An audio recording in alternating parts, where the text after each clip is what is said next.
Palusaw na ang yelo pero malamig pa rin.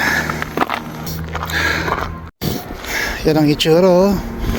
Nung mawala yung mga yelo, yan, lumilitaw na siya. Naglulusaw ng yelo. Ayan. Ito luluwa. Malambot pa rin. Mas safe maglakad dito sa gilid kesa dyan. Dali yan madulas oh. Ang kintab eh. Buti lang merong maapakan dito sa gilid. Ayan. Nakahalo sa damo.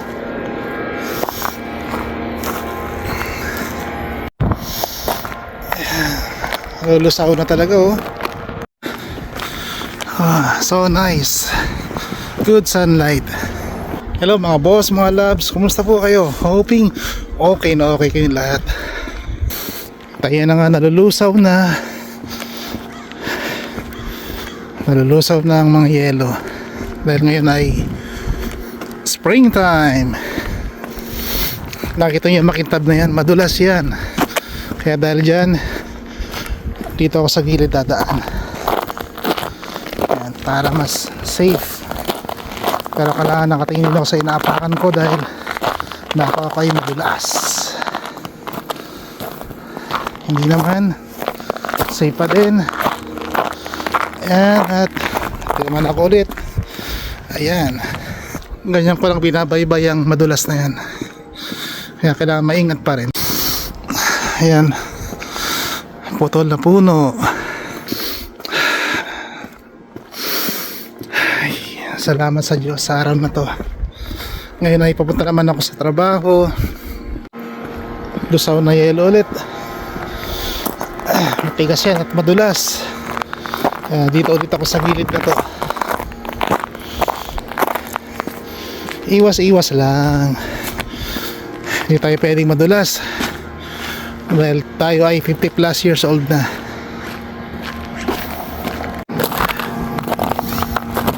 Malutong na yelo. Meron maingay dun, may nagihilis ng yelo. Dito snow na snow pa rin dito. Tingnan nyo, apakan natin. Ayan oh. Wala, yelo lang yan. Hindi yan makakatagdag sa yaman. Makakatagdag yan sa ginaw.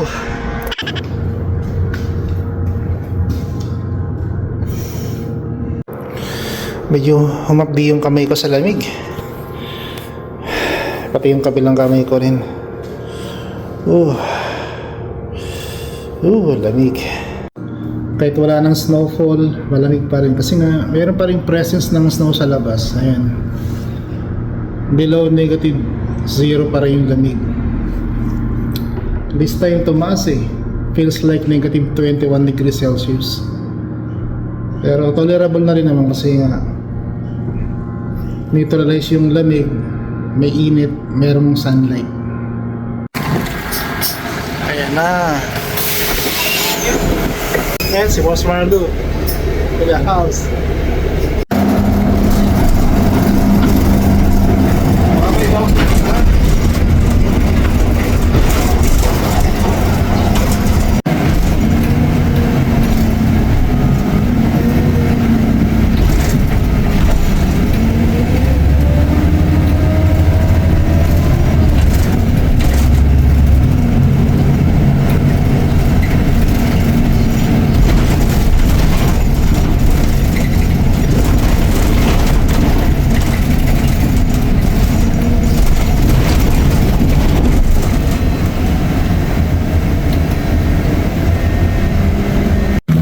Ayun na, marangkada na si Boss Marlo.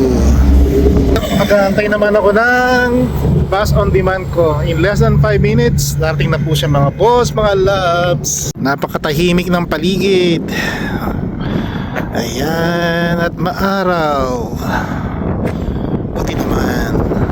Pero yung sampal ng hangin sa mukha ko, malamig pa rin. Kaya pasok muna ako dito.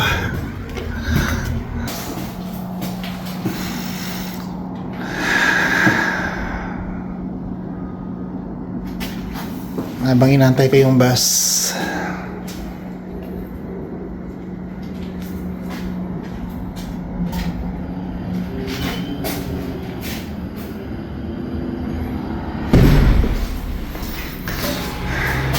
Press na rin natin yung heater. So, medyo malamig talaga. In a few minutes darating na yung bus. Ay ito, antay-antay lang. Hindi lang tolerable yung lamig. Wala kailangan pa rin ng heater. Ay, paano gumagana naman ng konti yung heater. Nakakatulong sa pagpapainit ng katawan. Ganda lang po ang buhay dito sa Canada. Wala naman ito pinagkaiba sa ibang bansa. Kahit sa Middle East o sa Pilipinas pa. O kahit sa mga lugar. Kailangan pa rin survive. At ito na yung ride ko. In 2 minutes, parating na siya. Okay. Parating na yung bus ko. Ayan na yung bus ko. Ayan na. Ayan na. Oh. This is my ride. VIP again.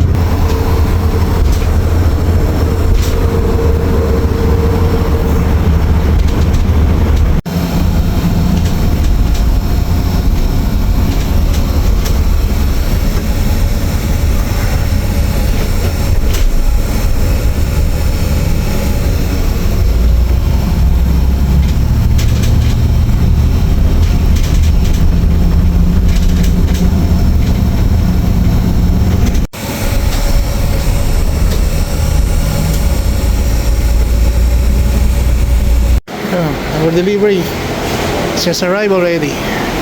Try ko nga tumaya sa loto. Ito mukhang totoo loto rito eh. $90 million. Ayan.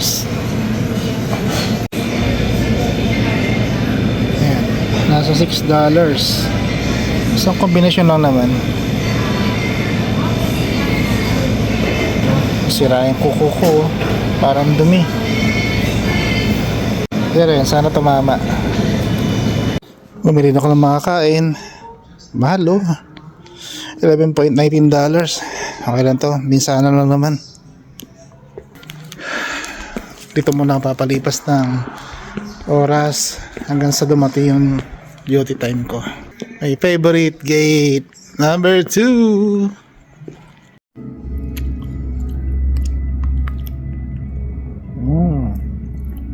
Sarap. Ay, natapos silang araw. Wala, hindi ako nakapag-book ng bus on demand. Yan, nakisakila ako ng ride kay Router Y at saka kay Madam Pausia. Lakad mode. Ayan, kasalukuyan pa rin naglulusaw ang yelo.